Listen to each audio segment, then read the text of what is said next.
چې کله یو سړی غسل نه لري نو د هغه سړي دپاره بیا دا نجس دی که یا حضرت ابو هریره فرمایي یو ورځ پیغمبر علیه الصلاة والسلام سره مخامخ شوم پیغمبر علیه السلام ما سره مصافحه کوله ما لاس را لرې کړ زه په منډه ولاړم کور ته غسل مې وکړ بیا رالم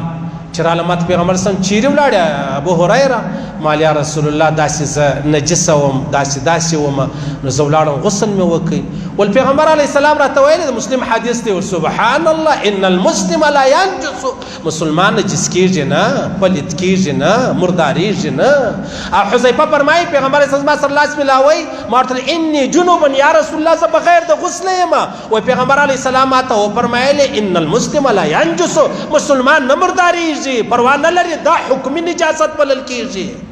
حکمي دا معنا چې کم سړی غسل نه لري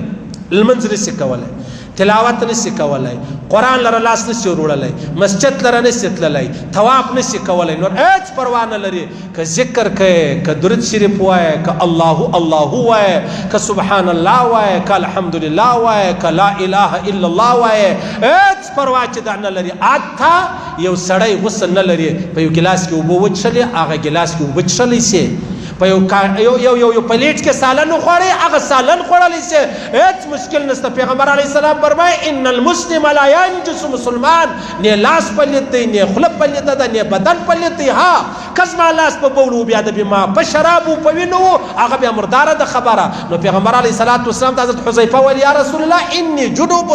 زه بغیر د غسل یم پیغمبر صلی الله فرمایل پروا نه لري هیڅ پروا نه لري لاس ملاولی سي ذکر کولی سي دا هغه رقم درود شریف ویلی سي ولاړ شي دا زنانې چې کله د لمانځه ټیم نه وي بیا اودس وکړي بیا راشي مسله اواره کړي دغه لمانځه پر ټیم سبحان الله والحمدلله والله اکبر ولا اله الا الله دی وایي قرآن اورېدلی سي ویلی نه سي قرآن لګېدی غږېدی اورېدلی سي